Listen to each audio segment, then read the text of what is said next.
E então eu gostaria, dito isso, de apresentar, embora não precise de uma apresentação, o professor Felipe Martins, assessor internacional do Presidente da República para Assuntos Internacionais. É um professor de Política e Segurança e de Política Internacional, ex-diretor assistente da revista digital Senso em Comum, especialista em análise de riscos e forecasting pelo Institute of World Politics, especialista em geopolítica e governança global pelo ESAD Business and Law School, graduado em Relações Internacionais pela UNB. Nós já tivemos a honra de contar, como eu mencionei anteriormente, com uma excelente palestra do professor Felipe Martins no dia 9 de maio, no Instituto Rio Branco, e ele nos dá a honra novamente de prestigiar esse nosso evento. Eu tenho certeza que a palestra dele, que tem um título muito instigante, vai ser muito boa também para situar esse conceito para todos. Então, eu passaria a palavra com muito prazer e agradecimento ao professor Felipe Martins. Bom dia. Bom, agora sim. Antes de mais nada, eu gostaria de cumprimentar os colegas da mesa. É uma honra para mim estar ao lado do ministro, da embaixadora Márcia Donner, da deputada Cristo Nieto, da juíza Ludmila Liz Grillo, do Chris Busquet, do Alexandre Costa, e de todos que compõem essa mesa. Também é uma grande alegria para mim participar de um evento como esse. Eu vinha chegando ali, uma fila longa, esperando para entrar no evento, como o ministro disse, uma demonstração de muito interesse. Uma segunda-feira de manhã, um assunto específico, e as pessoas ali alinhadas, prontas a virem assistir essa discussão que vai aí ao longo do dia. Sem mais delongas, eu quero fazer uma breve apresentação sobre o conceito de globalismo. Como o embaixador Roberto disse, eu já tratei do assunto praticamente um mês atrás, no Instituto Rio Branco. Nós falamos ali um pouco sobre a governança global e a autodeterminação dos povos. E a tese que eu defendi, basicamente, como o Roberto disse, está disponível no YouTube, era que, se, ao longo do século XX, o grande vetor que explicava as movimentações políticas era o confronto entre as democracias liberais ocidentais e sistemas de pensamento e de política totalitários, no século XXI, isso havia mudado, e o grande confronto era entre o nacionalismo, também caracterizado ali pelas democracias liberais representativas, de um lado, e do outro, isso que nós chamamos de globalismo. E, evidentemente, quando nós falamos sobre globalismo, isso suscita uma série de questões. Mesmo a divulgação desse evento repercutiu na mídia, exemplificando ali algumas dessas questões. Haviam reportagens trazendo diferentes conceituações, pessoas que sequer reconheciam o globalismo como um fenômeno. Eu acredito que, para a gente que está debatendo isso e que, de algum modo, trata do fenômeno do globalismo na linha de política externa do país hoje, é preciso assimilar essas dúvidas, essas questões, é preciso reconhecer que não há um conceito pacífico, digamos assim, e que tampouco há um consenso sobre a existência ou não do fenômeno. O Roberto disse no início que a discussão, sempre que é proposta, suscita até mesmo o questionamento se isso não se trataria, talvez, de um elemento retórico apenas, um elemento útil para governos com caráter mais nacionalistas, que querem reforçar esse caráter do governo, se não caracterizariam também, quem sabe, algum tipo de teoria da conspiração. E é um pouco sobre isso que eu quero falar aqui. De um lado, analisar se isso é uma teoria da conspiração, e, de outro, defender o motivo pelo qual eu acredito que esse é um fenômeno político observável. E, para fazer isso, eu vou começar aqui, então, definindo o que é a teoria da conspiração e o que é um fenômeno político observável dentro aí da tradição da ciência política, dentro da tradição dos estudos de filosofia política, de modo mais abrangente. Uma teoria da conspiração, de modo bastante simples e abrangente, nada mais é do que a ideia, uma especulação sobre uma coordenação secreta com um determinado fim. Há uma série de teorias da conspiração sobre os mais variados assuntos, algumas muito divertidas, outras nem tanto.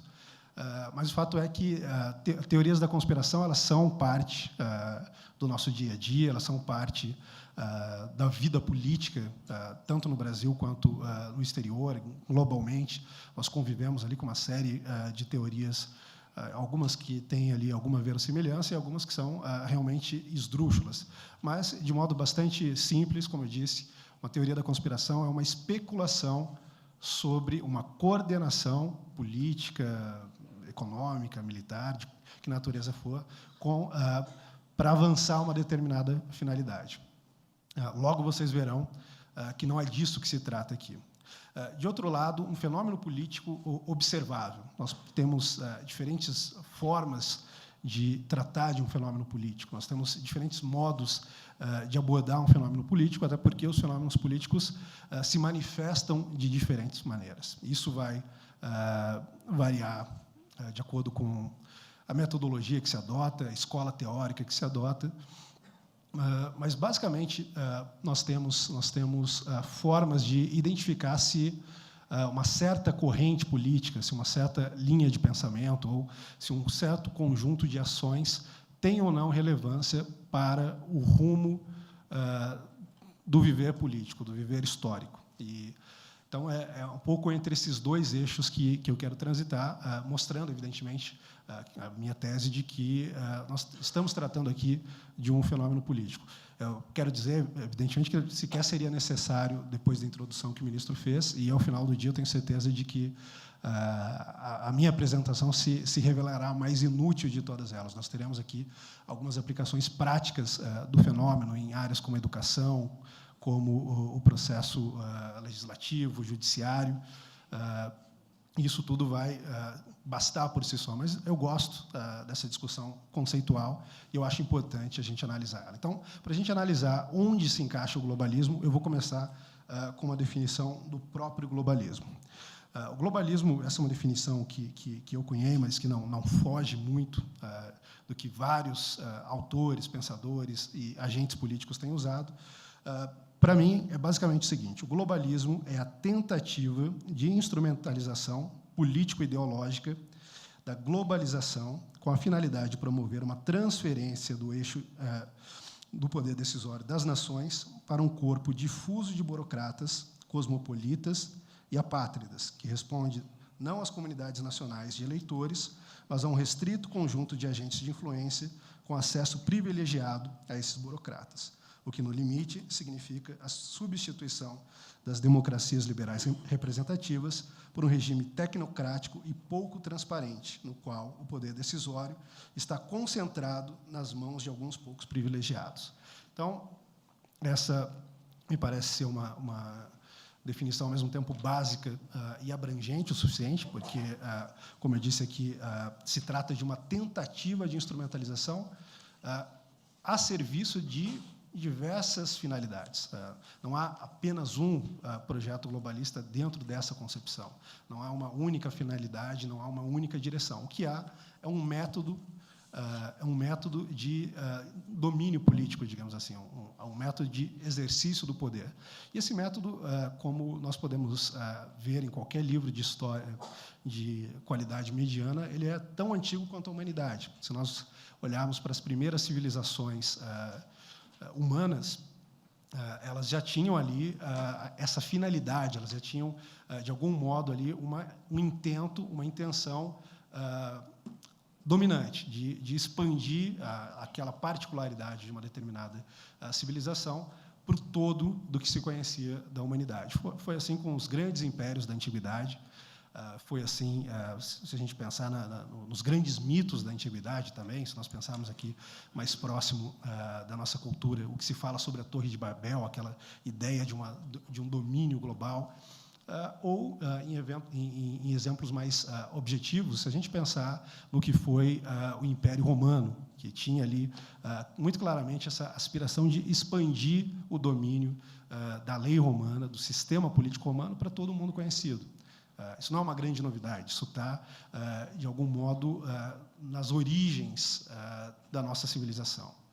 E eu diria até que a queda do Império Romano deixou no imaginário ocidental um vácuo que tem um vácuo de um império que tem sido ali ao longo da história que os homens têm buscado preencher esse vácuo com diferentes projetos de poder. O ministro falou sobre projetos mais recentes, o comunismo, falou sobre o nazifascismo, e se nós olharmos, tanto o comunismo quanto o nazifascismo, eles tinham ali ambições totalizantes. O comunismo de Marx falava ali sobre um mundo sem nações, unido apenas pela ausência de classes, pelo interesse do proletariado, e havia ali, então, portanto, uma ideia de um globalismo.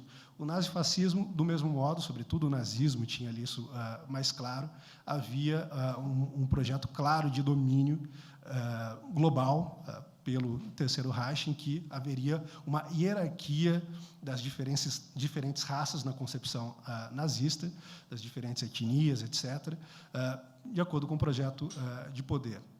Nós temos, ao longo da história, como eu disse, diferentes manifestações disso, mas o comunismo e o nazifascismo já trazem a gente para um pouco mais próximo do fenômeno que nós temos hoje.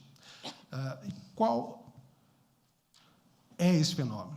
Tanto o comunismo quanto o nazifascismo são ideologias, são também, portanto, aqui na terminologia que eu usei, tentativas de instrumentalização político-ideológica com um determinado fim. O comunismo,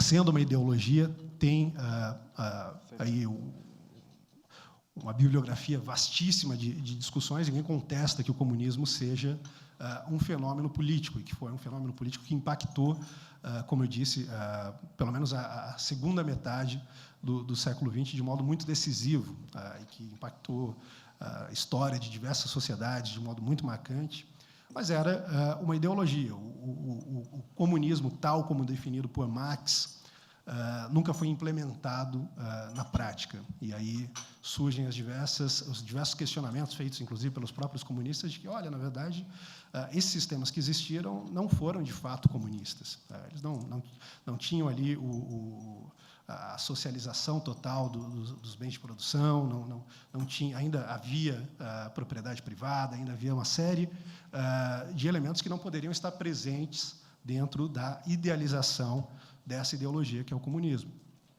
O mesmo você pode ouvir se você entrar ali naquelas franjas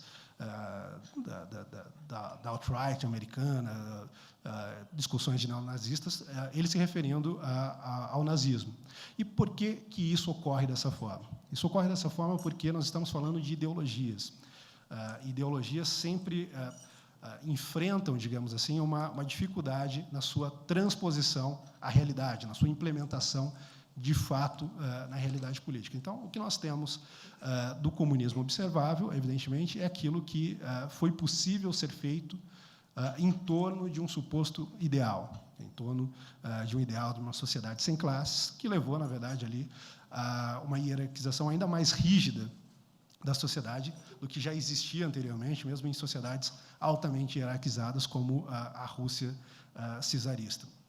E o mesmo vale para o globalismo. Então, se nós temos uma ideologia, e as ideologias elas não são passíveis de serem observadas tal como são definidas na sua transposição plena na realidade, isso significa que nós precisamos observá-las na defesa que se faz dessas ideias, daqueles que propõem essa proposta e daqueles que tentam avançá-la, ainda que na prática ela se manifeste de outro modo. E aqui, por exemplo, quando se fala sobre globalismo, uma das contestações mais comuns que se ouve é de que não há um governo mundial. E, evidentemente, ninguém aqui discorda disso. Ninguém discorda também que pelo menos eu não discordo, que um governo mundial sequer seja possível.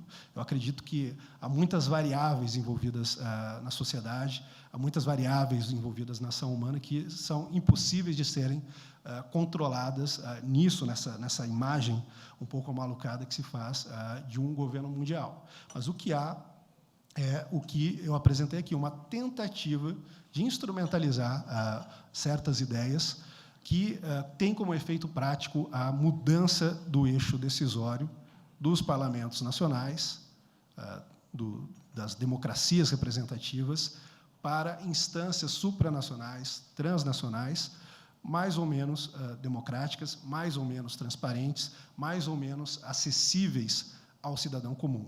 No mais das vezes, muito pouco acessíveis, como eu coloquei aqui, o que acaba culminando ali numa espécie de tecnocracia, uma espécie de domínio daqueles que possuem algum saber técnico, e daqueles que, em nome de um saber técnico, vão impor à maioria determinadas diretrizes, determinadas vontades.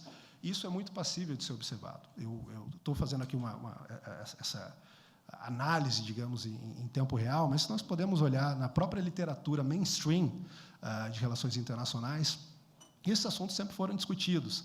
Há uma tentativa de se dizer que esse não é um assunto da academia, mas eu citaria, por exemplo, o Alexander Wendt, que é talvez aí um dos maiores teóricos das relações internacionais hoje. Ele tem um artigo muito célebre em que ele basicamente defende a tese de que um Estado global é inevitável. E o artigo chama exatamente isso, porque o Estado global é inevitável. Ele vai discorrer ali sobre uma série de ideias, não só dos teóricos das relações internacionais, como de filósofos ao longo da história, mostrando que sempre houve um impulso, de algum modo, rumo a um mecanismo de governança global que permitisse, de fato, fazer a transferência desse eixo das instâncias nacionais, que, segundo Wendt, são problemáticas, lembrando aquela ideia ali de que o sistema anárquico é aquilo que os Estados fazem deles, e, portanto, dentro da proposta construtivista dele, isso seria passível de mudança a partir de uma mudança de percepção, de uma mudança cultural. E ele resgata alguns pensadores que tinham uma ideia muito parecida e que não são autores tão desconhecidos da gente. Se a gente pensar, por exemplo, num Hans Morgenthau, em um dos capítulos do seu Política entre as Nações, ele trata exatamente da viabilidade ou não de um governo global. Ele primeiro diz que acreditava, ali, seguindo logicamente as premissas do realismo, que só haveria uma paz de fato se houvesse um governo global. Em seguida, é verdade, ele diz que esse governo global não era possível e tampouco alcançável a curto ou médio prazo.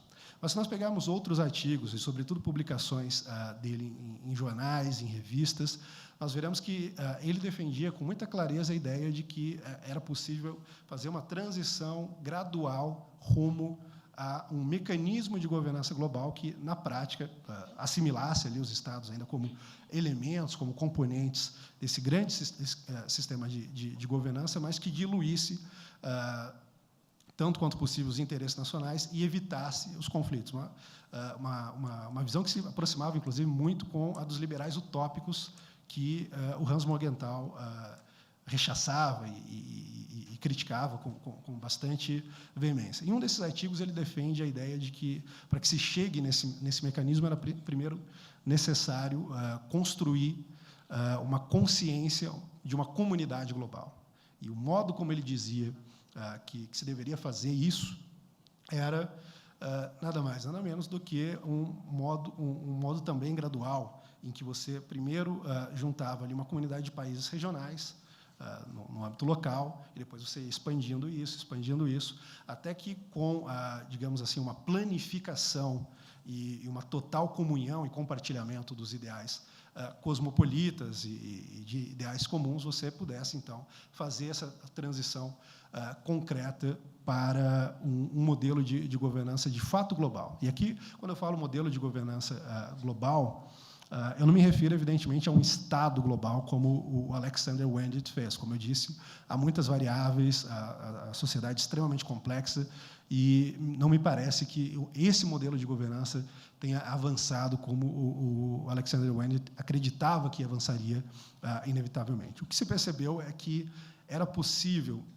pouco a pouco, diluir as soberanias nacionais, mantendo ali a aparência, digamos assim, mas transferindo cada vez mais decisões importantes para outras instâncias. Nós vemos um pouco da explicação desse processo, primeiro, de modo mais cru, quando nós olhamos, por exemplo, para os escritos do David Mitrani. Primeiro, ele fala exatamente isso. Ele fala, olha, através aqui do funcionalismo, nós vamos transitar de um princípio territorialista para definir a soberania e quem deve exercer a governança, para um princípio funcionalista. Ou seja, nós temos aqui problemas cada vez maiores, que transbordam as nossas fronteiras, que precisam ser abordados, portanto, desde uma perspectiva global, e para isso não basta os mecanismos que foram utilizados ao longo da história, isto é, a diplomacia tradicional, os acordos que foram feitos ao longo da história, acordos bilaterais, multilaterais, mas que mantinham ainda nas mãos dos parlamentos eleitos, de representantes eleitos, a decisão sobre o destino das nações e como abordar esses problemas. Então, o Mitrani, primeiro, ele fala sobre isso, ele fala sobre essa transição, depois ele vê, tanto que o primeiro livro dele, inclusive, traz a ideia, também no título, de um Estado global. Depois ele afasta um pouco essa ideia, fala, olha, tudo bem, talvez não seja um Estado global, mas a gente pode, de fato, transicionar as instâncias decisórias para uma instância supranacional. Isso aparece mesmo no neofuncionalismo, onde tenta-se resgatar ali o princípio territorialista, buscando algo mais próximo daquilo que existe hoje, algo mais próximo da realidade, mas o fato é que essa discussão passa toda a discussão das escolas de relações internacionais. Elas são afastadas daquele esquema que a gente costuma aprender nas universidades, nos cursinhos, porque ali a gente aprende basicamente o que distingue o realismo do liberalismo, o que distingue o realismo e o liberalismo do construtivismo, o que distingue ambos da escola inglesa, etc. Mas o fato é que há uma série de reflexões feitas por esses autores, e, sobretudo, reflexões filosóficas, que não chegam até a gente. No máximo, ali nós temos algum contato com interpretações bastante diluídas da paz perpétua do Kant, de outros autores liberais que tinham ali, de algum modo, uma percepção também de uma sociedade, de uma comunidade global que comungasse ali de certos valores, mas nós não nos aprofundamos nesses autores. Por isso mesmo, no final aqui, eu quero deixar uma bibliografia de sugestão para que aqueles que queiram se adentrar nesse debate possam ali, previamente, esse é um preceito básico de qualquer discussão, se familiarizar com o assunto e depois, sim, a gente poder se aprofundar na discussão. Então, olhando para tudo isso, olhando que mesmo teóricos mainstream, como eu disse, e o exemplo do Alexander Wendt talvez seja um dos maiores, defendem essa ideia, nós temos aqui muito bem estabelecida o fato de que essa é uma ideia real, ela existe e ela tem algum impacto. Um segundo dado que eu gostaria de trazer são as biografias de certas figuras que estiveram presentes, por exemplo, na criação de certas agências da ONU, como a Unesco, como a Organização Mundial da Saúde e outras organizações. Por exemplo, quando a gente fala sobre a Organização Mundial da Saúde, tem uma frase do George Brock Chisholm, que foi diretor dessa agência, que basicamente ele diz o seguinte: para alcançar qualquer forma de governo global, é necessário remover da mente das pessoas, da mente dos homens, o seu individualismo, a sua lealdade à família, o seu patriotismo nacional e os dogmas religiosos. Ou seja, o que ele estava dizendo esses são os elementos que, de algum modo, permitem as nacionalidades se distinguirem entre si, as comunidades humanas terem identidades próprias e não se juntarem tão proximamente como ele desejaria aqui. Então, para avançar nesse intuito, era necessário corroer ali esse individualismo, corroer a lealdade para a família, da qual nascia o tribalismo, e do tribalismo, segundo ele, que nascia as nacionalidades, o patriotismo nacional e os dogmas religiosos. Afinal de contas, para que você forme uma comunidade global, você precisa ali ter uma moral compartilhada por todos esses grupos, por todas essas comunidades. E quando você tenta juntar ali diferentes religiões, talvez a coisa não funcione tão facilmente. E aqui, conforme eu falo sobre esse objetivo, talvez até transpareça aqui algumas das finalidades, pelo menos autoproclamadas, que alguns globalistas dão para esse projeto. E não são finalidades terríveis, assustadoras ou qualquer coisa assim. Basicamente, eles falam sobre paz e prosperidade. Paz e prosperidade. Qualquer pessoa aqui, tenho certeza, desejam essas coisas para o nosso país, para o mundo. Qualquer pessoa que está aqui presente, eu tenho certeza que não vê nada de errado em buscar a paz e a prosperidade. Qual é o grande problema disso? Se nós olharmos para o comunismo, mencionado pelo ministro, se nós olharmos para o nazifascismo, de algum modo, para públicos selecionados, eles também prometiam paz e prosperidade. Hitler prometia paz e prosperidade para os arianos, para as raças superiores e coisas imbecis como essas. O Marx e os marxistas prometiam também paz e prosperidade, uma vez que se chegasse à sociedade sem classe, uma vez que se chegasse ao comunismo de fato. E aí nós teríamos uma paz e uma prosperidade sem igual. E os poucos escritos que nós temos de Marx sobre como seria essa sociedade, eles beiram ali a fantasia utópica, quase chegando ali do que Marx mesmo chamava de socialismo utópico, só que sem as baleias colaborando com o homem, aquela coisa mais um pouco bizarra. Mas e qual foi o saldo dessas ideologias? Qual foi o saldo do comunismo prometendo a paz e prosperidade? Foi um saldo de morticínio, de supressão da liberdade, de fome, de miséria. O mesmo aconteceu com o nazismo e o mesmo aconteceu com outras ideologias ao longo do século XX. E, na esteira dessas ideologias, na esteira da destruição dessas ideologias, começou a ganhar força essa ideia. Olha, talvez o grande problema da humanidade seja, de fato, a existência das nações. Essa é a explicação tradicional que nós recebemos. O nacionalismo foi o grande causador da Primeira e da Segunda Guerra Mundial. Mas como se, na origem dessas guerras, estavam, na verdade, impérios que buscavam expandir o seu território, expandir o seu domínio, e, por que não dizer, no limite, buscar um alcance global para o seu domínio. Buscar, portanto, um globalismo. Por que nós colocamos na conta do nacionalismo isso? Porque isso também é parte de uma certa dessa ideologia dominante, que as pessoas chegam ao ponto de dizerem que não existe, mas que está por todos os lados, que é a crítica constante da ideia do nacionalismo. Na minha última palestra, eu trouxe um contraste de imagens. Normalmente, quando se fala de nacionalismo nas escolas, na grande mídia, na academia, etc., trazem uma imagem ali de Hitler, na melhor das hipóteses, de Mussolini, ou seja, trazem ali figuras que são execráveis e que imediatamente qualquer pessoa tem uma reação de repulsa. Mas, em contraste, eu trouxe ali outras figuras nacionalistas. Eu trouxe a figura, por exemplo, de Mahatma Gandhi, um grande nacionalista que lutou pela independência indiana e pela autodeterminação do povo indiano. Eu trouxe a figura do Ben-Gurion, que fez o mesmo ali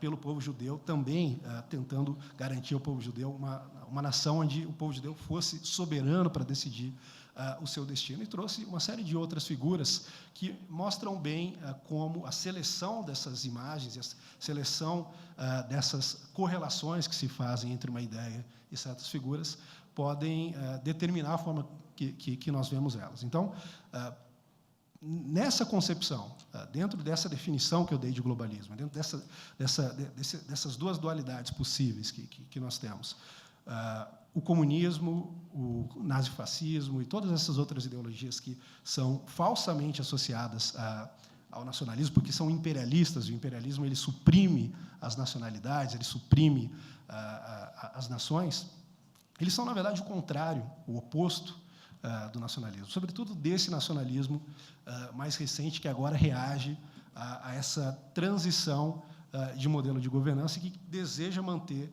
nas mãos da população, e daí também o nacionalismo tem um irmão gêmeo mais recente, que é o populismo, manter na mão das populações o seu poder de decisão, de decidir qual será o seu destino, de escolher quem serão seus representantes, de ter o poder de accountability sobre esses representantes, ou seja, o poder de vigiá-los constantemente, de controlá-los ali por meio dos mecanismos democráticos, por meio da eleição e de outros instrumentos que as democracias possuem, e rejeitando essa ideia de transferir para uma classe de burocratas anônimos com supostos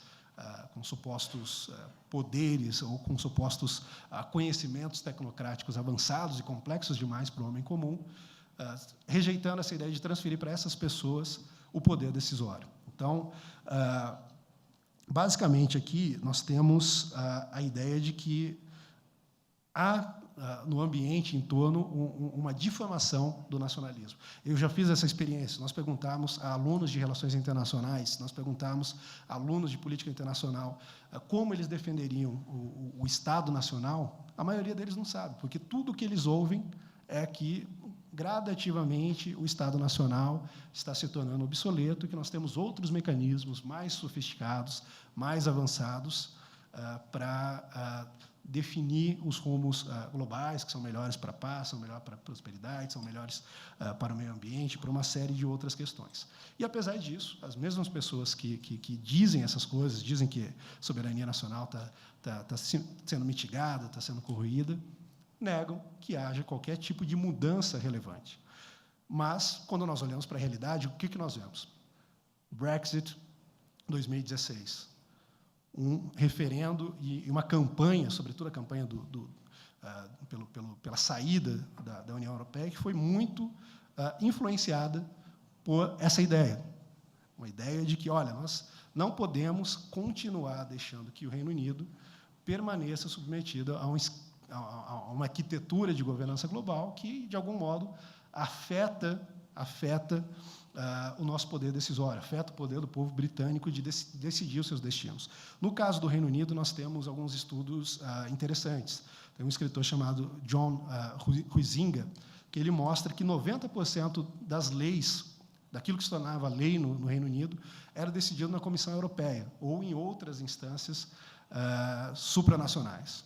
E isso, evidentemente, era levado em consideração por figuras como o Nigel Farage e outras figuras do UKIP, e mesmo pelo Boris Johnson e outras figuras ali do Partido Conservador, no momento de dizer, olha, nós não queremos mais isso. Nós queremos retomar aquela ideia da Margaret Thatcher, lá atrás, que era contra o ingresso do Reino Unido na União Europeia, era contra a criação do euro. Nós queremos resgatar isso. Nós queremos resgatar a ideia do Churchill também, de rejeitar essas coisas e termos aqui, na nossa nação, no nosso parlamento, o mais antigo de todos, o poder de decidir. E é bastante sintomático que isso tenha começado no Reino Unido.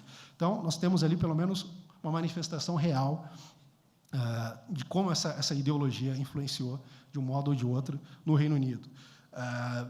Nos Estados Unidos, a eleição americana, o Trump falava muito claramente sobre globalismo, e quando fez o seu primeiro discurso apresentando a sua política externa, ele usou uma frase na qual ele disse que sintetizava a política externa dele, que era: nós não mais vamos render a nossa nação e o nosso povo para as falsas canções do globalismo, dizendo, basicamente, olha, o globalismo, legal, ele tem canções encantadoras que prometem prosperidade, prometem paz, prometem uma série de benefícios, mas eu não concordo com isso, os meus eleitores não concordam com isso, nós queremos colocar a América em primeiro, isso significa que os americanos vão decidir qual será o seu destino, para onde vai o seu dinheiro, como as coisas devem ocorrer no nosso país e como o nosso país deve se portar. Isso se refletiu nas eleições europeias, se refletiu em eleições particulares de nações europeias, como a Itália, como a França, onde houve ali uma disputa muito clara entre duas visões, mas também no movimento dos eurocéticos, que hoje também determina ali, talvez, um dos movimentos mais importantes dentro da União Europeia, que todos os anos, toda eleição para o Parlamento Europeu e demais momentos decisivos da União Europeia, se observa para onde vão os eleitores. Será que eles darão mais força para os eurocéticos? Será que eles darão mais força para essas figuras nacionalistas que, de algum modo, questionam o poder, segundo eles, excessivo da União Europeia de decidir os rumos dessas nações? Ou será que eles vão se afastar? Gradativamente, o que nós temos visto é que a população tem se aproximado desses políticos, dos políticos que verbalizam essas preocupações. O mesmo tem ocorrido na Índia, com o Modi, sobretudo, nessa última eleição, ele falou muito sobre isso, sobre resgatar a soberania indiana, de ter ali a autodeterminação indiana sendo algo concreto e tangível, e isso há uma grande tradição na Índia que ele está resgatando, inclusive a tradição que a Índia sempre teve perante as Nações Unidas, perante outros órgãos multilaterais. Isso ocorre na Rússia, isso ocorre no Japão, ou seja, as grandes potências do mundo hoje, de algum modo, são influenciadas pela adesão ou rejeição dessas ideias. E me parece pouco inteligente, portanto, dizer que uma ideia que influencia os Estados Unidos, que influencia a Rússia, que influencia grandes nações europeias, pelo menos parcelas dessas nações, que influenciam a Índia, que influenciam agora o Brasil, dizer que essa ideia é apenas uma teoria da conspiração me parece um pouco problemático. É evidente que nós não temos aqui a transição plena dessa ideia para a realidade, como acontece com qualquer outra ideologia, foi o que eu mostrei ali, analisando o comunismo, sobretudo, mas também o nazifascismo. E isso mostra, portanto, que há algo muito tangível e que nós podemos, sim, definir o grande embate do século XXI como um embate entre globalistas e nacionalistas, como um grande embate entre aqueles que defendem, de um lado, que as decisões sejam gradativamente tomadas em agências técnicas, conduzidas por burocratas anônimos, não passíveis de responsabilização ou de controle pela população, e aqueles que, de outro lado, defendem o velho e bom modelo, já bastante testado, da democracia liberal representativa. Então, isso me parece bastante claro. E qual que é o elemento que precisa ser introduzido aqui que eu acho que entrega toda essa clareza? Quando nós vemos ali as discussões do que é a soberania nacional, normalmente se fala numa única coisa, aquela velha definição weberiana, que é o monopólio do uso da força sobre um determinado território. E, basicamente, o que dizem é, não, enquanto não houver a transição do monopólio do uso da força dos territórios nacionais para uma outra instância superior, então a gente está tranquilo, não teve nenhuma transição. Mas isso não é verdade. Não é verdade porque, dentro de uma acepção democrática da soberania, nós temos a ideia de autodeterminação dos povos. Então, basicamente, a soberania, no final, se resume a duas palavrinhas. Quem decide? Quem decide? No nosso caso, quem decide é o povo brasileiro, ou quem decide são burocratas anônimos, desconhecidos pela vasta maioria da população, inacessíveis também à vasta maioria da população, totalmente livres ali de qualquer mecanismo de controle por parte dessa população, ou são os brasileiros? Quem decide? Essa é a grande questão que tem aí movimentado as discussões políticas, os movimentos políticos no século XXI. No final, é uma questão de decidir quais serão as nossas políticas públicas, qual será a nossa política externa, qual será a nossa política econômica, qual será a nossa política migratória, qual será a nossa política ambiental. É uma questão, de fato, de confiar na democracia, confiar na população, confiar nos mecanismos que foram testados ao longo da nossa história, para que a população, seja a população brasileira, a população americana, sejam as populações nacionais de onde forem, possam retomar o seu poder de decisão. Como eu disse, no Reino Unido, houve um estudo que mostrou que 90% dos projetos que se tornavam leis não eram de iniciativa do Parlamento britânico, eram de iniciativa de outros órgãos. O mesmo é observado nos Estados Unidos. No Brasil não consta que haja um estudo similar, mas o pouco que se observa da atividade parlamentar, nós vemos basicamente ideias que são levadas adiante, se tornam lei, etc., que são colhidas de fundações internacionais, que são colhidas de agências transnacionais ou supranacionais, que são colhidas de ONGs e que, portanto, não são de iniciativa dos parlamentares eleitos pela população. Isso, na minha concepção, é um grande problema, isso, na minha concepção, é uma coisa que precisa ser assimilada e levada em consideração. E uma coisa que eu quero aqui dizer para concluir é que uma das críticas que se fazem, até tentando ironizar esse novo nacionalismo, é que esse novo nacionalismo está quase culminando numa espécie de internacional nacionalista. E isso se deve a um fato muito curioso, porque, diferentemente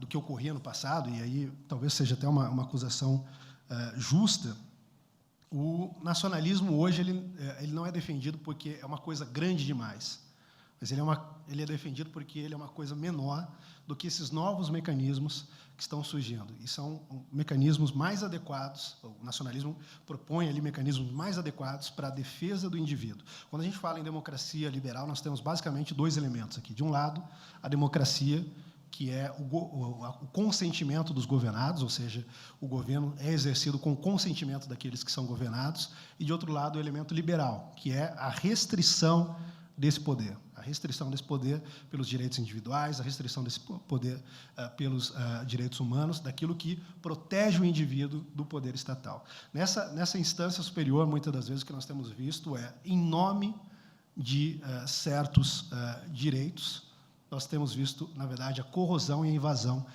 cada vez maior das liberdades individuais, da liberdade de expressão, do direito à vida, um direito cada vez mais atacado, relativizado, mitigado. Então, nós temos visto realmente uma transição que já mostra ali, de algum modo, os seus resultados bastante problemáticos. A semelhança daquelas outras ideologias que foram mencionadas aqui, como eu disse, deixaram um grande rastro de morte, um grande rastro de fome, miséria, sofrimento, sendo que, nesse caso, nós temos ainda um problema nacional, um problema adicional, que é o fato de que, caso essa ideologia seja efetivamente implementada, nesse rastro de morte e sofrimento, nós teremos também a morte de civilizações, nós teremos a morte de sociedades, nós teremos a morte de culturas autóctones, nós teremos expressões comunitárias, expressões tribais que vão ser planificadas em nome de uma moral biônica imposta desde cima, que alguns chamam de cosmopolitismo, mas que eu poderia dar aqui os vários nomes que o ministro deu e que, no fundo, é apenas um instrumento de corrosão das tradições morais, da moralidade tradicional, da religiosidade tradicional, de tudo aquilo que, ao longo da nossa história, impôs limites à atuação da política. Nós temos hoje a politização total das vidas. Nós temos hoje a politização total da sociedade. Tudo hoje é assunto político, tudo hoje é tratado politicamente. Isso é um grande problema, porque, ao longo da história, nós tínhamos delimitações muito claras do que era instrumento do poder decisório dos agentes políticos e aquilo que era assunto privado, assunto da sociedade, assunto que se deveria resolver na movimentação orgânica e espontânea da sociedade. Hoje, cada vez mais, nós temos mecanismos tecnológicos, nós temos mecanismos científicos que permitem invadir esse campo, quando nós vemos, por exemplo, no âmbito da educação, que a deputada Cristo Nieto vai tratar, o uso que se faz ali de certos instrumentos, de certos mecanismos para, através da educação de massas, através dessa educação universal, impor uma perspectiva moral única, impor uma certa forma de conceber o mundo. Então, tudo isso, para mim, me parece bastante real, bastante sério, tem, como eu disse, já influenciado nas movimentações de uma série de movimentos políticos ao redor do mundo. E aqui no Brasil, eu acredito que cabe a nós, sobretudo, refletir sobre esse fenômeno, discutir. Talvez alguns de vocês tenham pensado, olha, mas por que é uma má ideia avançar nesses mecanismos e impor? Talvez. Nos Estados Unidos, há pessoas que defendem isso abertamente. E aqui, para concluir, um dado que talvez alguns de vocês conheçam, tem um autor chamado Yuval Noah Harari, que talvez alguns de vocês tenham conhecido, mas ele é um best-seller hoje no mundo todo. Ele é autor daquele livro Homo Sapiens, depois escreveu o livro Homo Deus, e aí 21 lições para o século XXI. Se vocês procurarem na internet, para aqueles que não leram o livro, há ali o resumo de algumas ideias dele. E há uma palestra dele no Google, em que ele na sede do Google, que ele fala sobre a grande divisão do século XXI, e ele fala, a grande divisão do século XXI é um embate entre os nacionalistas de um lado e os globalistas de outro. E ele, diferentemente de mim, diferentemente dos que estão aqui, tem uma visão positiva do globalismo. E ele diz, sim, nós temos que corroer as soberanias nacionais, nós temos que substituir os parlamentos por outros mecanismos, incluindo mecanismos tecnocráticos, que são baseados em evidências, em ciência, etc., e ele considera aquilo algo positivo. Então, se alguns de vocês talvez considerem isso positivo, se familiarizem com o tema, se familiarizem com o assunto e façam parte do debate. Eu acho que o que não dá mais é para a gente ignorar, sob a desculpa de que isso supostamente seria uma teoria da conspiração, de que isso é um assunto irrelevante, de que é um assunto que não influencia nas nossas vidas, porque não é. É um assunto que influencia diretamente na nossa liberdade individual, é um assunto que influencia diretamente nas nossas famílias, é um assunto que influencia no tecido da nossa sociedade, que cada vez mais se fará presente. Então, nós precisamos nos familiarizar com ele e nos posicionarmos na medida do possível. Aqui, no final, eu quero deixar uma pequena lista que eu tinha prometido de livros. Então, o livro aliás, o artigo do Alexander Wendt é Why a World Government is Inevitable, ou seja, por que um governo mundial é inevitável, do Alexander Wendt. Nós temos aqui também, do Manfred Steger, The Rise of the Global Imaginary. E aí ele fala ali sobre algumas das mentalidades, ideologias que, ao longo da história, impulsionaram esse ímpeto de construir um império global ou qualquer coisa do tipo. Nós temos também o livro também do Manfred Steger, Globalisms, The Great Ideological Struggle of the 21st Century. Nós temos o livro do Todd Huizinga, que eu mencionei aqui, primo do John Huizinga, que eu mencionei aqui, que é The New Totalitarian Temptation, Global Governance and the Crisis of Democracy. Nós temos um livro do John Font, chamado Sovereignty or Submission, Will Americans Rule Themselves or Be Ruled by Others? Nós temos o livro do Yoram Hazony, que é um israelense judeu, que tem sido muito ativo nesse debate, que chama The Virtue of Nationalism. E esse livro também é muito positivo, porque ele faz ali todo um resgate histórico da evolução dessa ideia. Nós temos um livro da Strobe Talbot, The Great Experiment, The Story of Ancient Empires, Modern States, and the Quest for a Global Nation.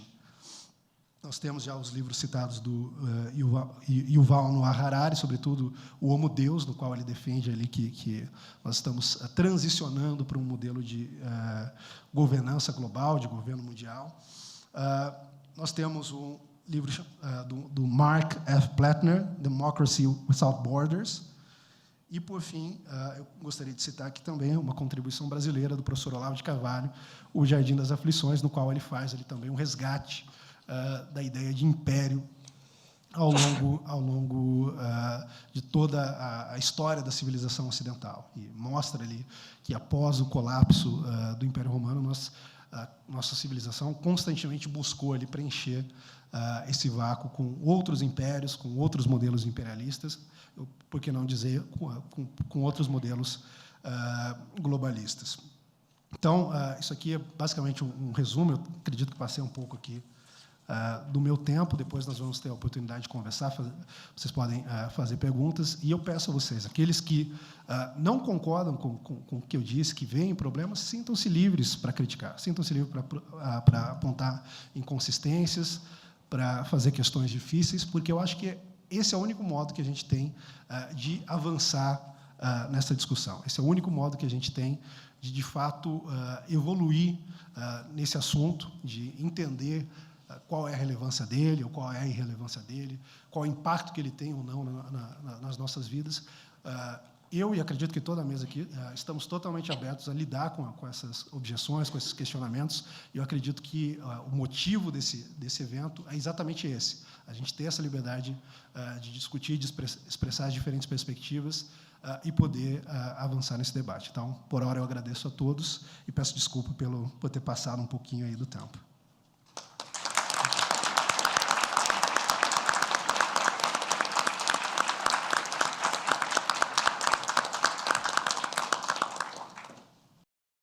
Muito obrigado, professor Felipe Martins, pela sua brilhante, verdadeira aula, sempre muito didático, muito claro, preciso. Agradeço também por essa bibliografia indicada. Eu acho que esse é um dos objetivos desse evento, de também indicar fontes de pesquisa adicionais às senhoras e senhores que desejem se aprofundar nesse tema com seriedade, sem preconceitos, e depois, claro, formar a sua própria posição. Eu queria reiterar a possibilidade, obviamente, de que as senhoras e senhores façam perguntas por escrito. Esses papeizinhos foram distribuídos na inscrição e quem tiver alguma indagação poderá passar para os nossos assessores que estarão circulando. Mas eu queria, então, passar diretamente para a apresentação da deputada federal Cristine Nogueira dos Reis Tonieto, formada em Direito pela Universidade Federal Fluminense. Ela é advogada, deputada federal pelo PSL do Rio de Janeiro, vice-líder do partido, foi eleita com mais de 38 mil votos, atualmente titular da Comissão de Educação, participa também das comissões de Constituição e Justiça, de Cidadania, de Seguridade Social e Família, de Defesa dos Direitos da Mulher, de Legislação Participativa. Então, sem mais, eu passaria, então, a palavra à deputada Tonieto, por favor.